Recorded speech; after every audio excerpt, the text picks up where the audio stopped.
Well, good day and welcome to CityLine from my kitchen. It's great to have you here. We have a great hour ahead of us. Later on, we'll be talking with Tacoma Pro Bono. And if you don't know what Tacoma Pro Bono is, then you need to stick around.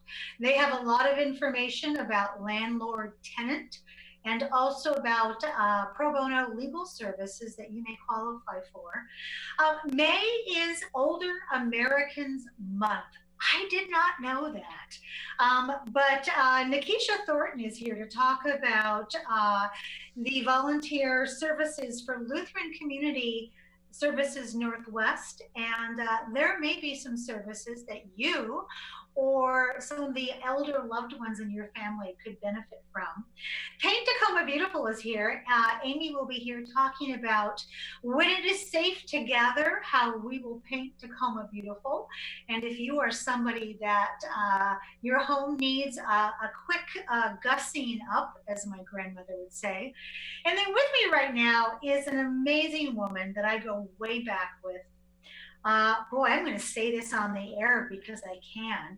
Her son was my daughter's first boyfriend. And know that her son and my daughter will never watch this. So we're not going to get the, oh, Mom. I'm talking about Lauren Walker Lee. She is the very efficient and very capable executive director for Tacoma Community House. Hello there, Miss Lauren. Hey, Amanda. Great to see you in these new environments. Isn't it though? You know that Henry and Olivia are going to kill us. Mm-hmm. Yes. And that's okay. So let's talk about how are things going at Tacoma Community House with the COVID-19 crisis? Well, Tacoma Community House as a nonprofit agency is just like any other business, is that we all were surprised by this outbreak and we're trying to figure out whether it was true, whether we wear masks. There were just so many confusing elements about this in February. I had just taken my dad to the Asian Art Museum opening up in Seattle, 91-year-old dad, and then people started dying in the facility up at the Kirkland Care Facility. So we were all in a state of shock. But we at Tacoma Community House, we had to just figure out how to keep both our staff safe and our clients safe.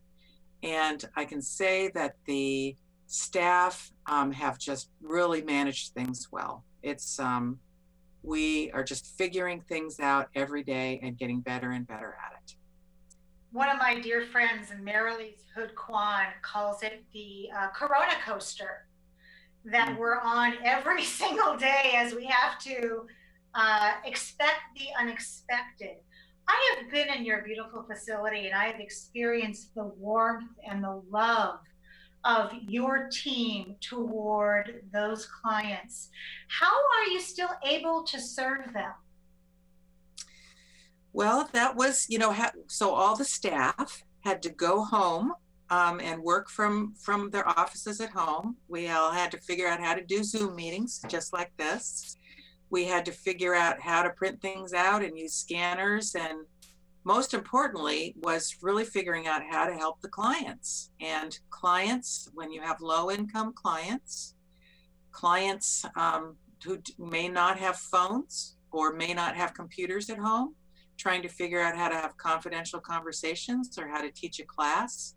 We hurried up to finish a quarter early, and that gave us some breathing room to figure out when the next quarter would start.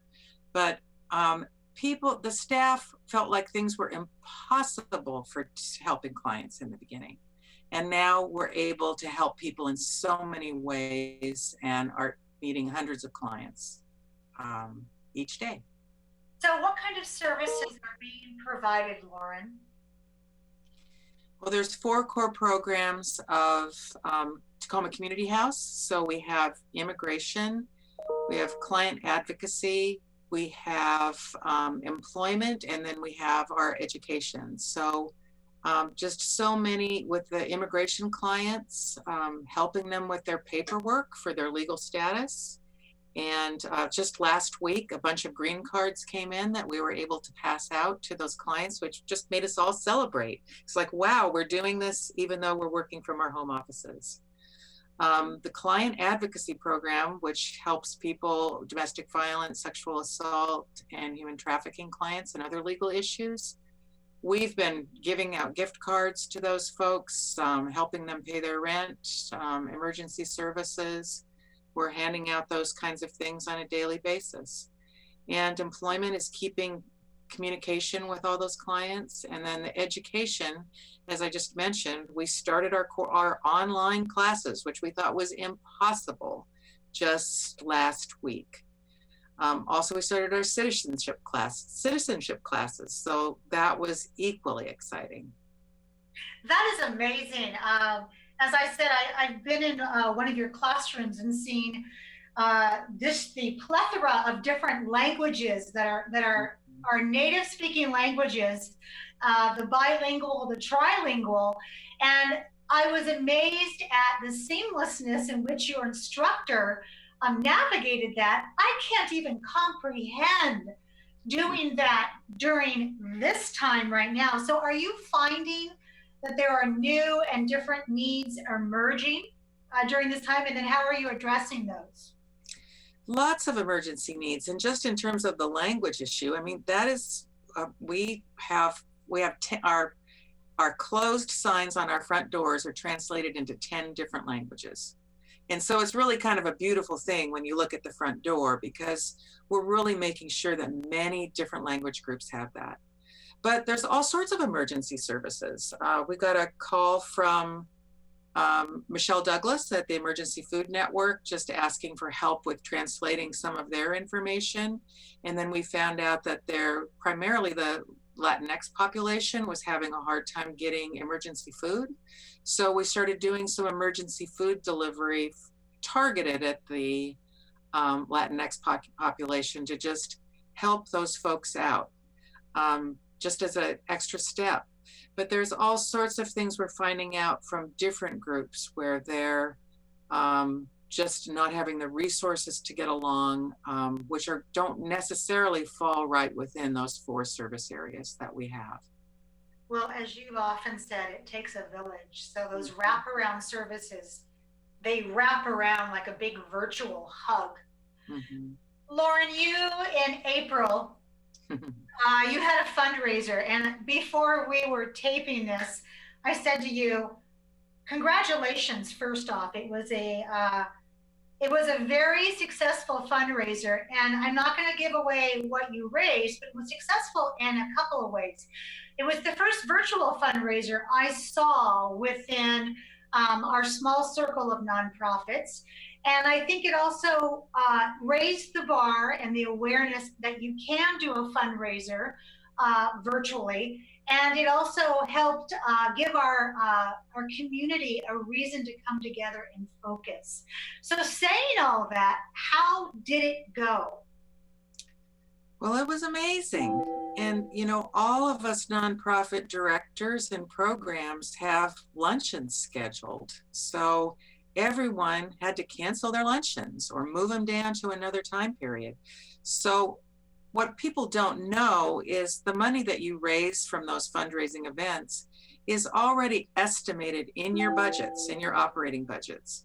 So if you don't get that money coming in, it creates a huge hole in your budget. So we're very lucky to have an amazing development director and an amazing development team. And we talked about, you know, do we do this on the day of the luncheon, or do we just get going on this now? And they did some good research on what other online fundraisers were and scheduled it over 3 days and had all of our luncheon speakers do different speeches and board members. And I was on there kicking off and ending the fundraiser.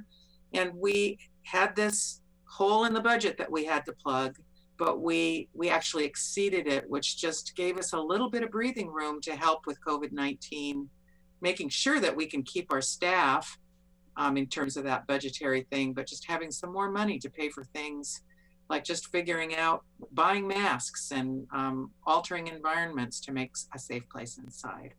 Oh, it's so good to hear that.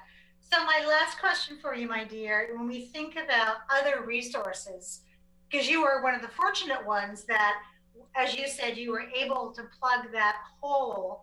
Um, did Tacoma Community House apply for the CARES Act Paycheck Protection Program funding? Yes, we did. And that was all, what an amazing program. So the CARES Act, which was stimulus money for businesses, that is, we applied for that when it first came out with our bank, and the money was all gone within days. So we didn't get it. So then we had to wait for Congress to pass the next set of dollars for businesses.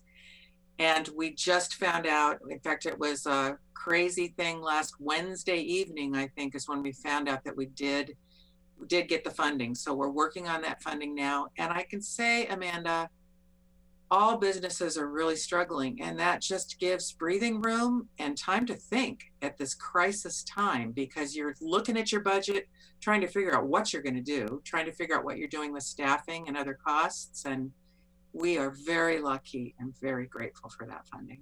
Well, and you are so deserving, as all of the other nonprofits are here in Tacoma. Lauren, we have a captive audience right now. That's one of the great things about doing television. So how can our viewers help Tacoma Community House at this time? Well, first of all, really knowing and believing that immigrants and refugees are valued in our community. I'm wearing my pin. I stand with immigrants and refugees, and especially immigrants and refugees, maybe people that don't have unemployment benefits, that don't have a stimulus check coming in. And so just being kind and generous about immigrants and refugees in our communities. If people want to make contributions to Tacoma Community House as we're helping these individuals, they can go to our website at tacomacommunityhouse.org. We're going to be going back into the building and eventually helping people come back into the building as well. There's a lot of people that are making masks out there. If people wanted to help make some additional masks for Tacoma Community House, of just believing in us as Tacoma Community House and believing in those that we serve. Now, Lauren, thank you so much for your beautiful heart, for your leadership, and please take care of your family. And I want you back in my kitchen sooner than later, okay? Okay. All right. Thank you, Amanda. My pleasure.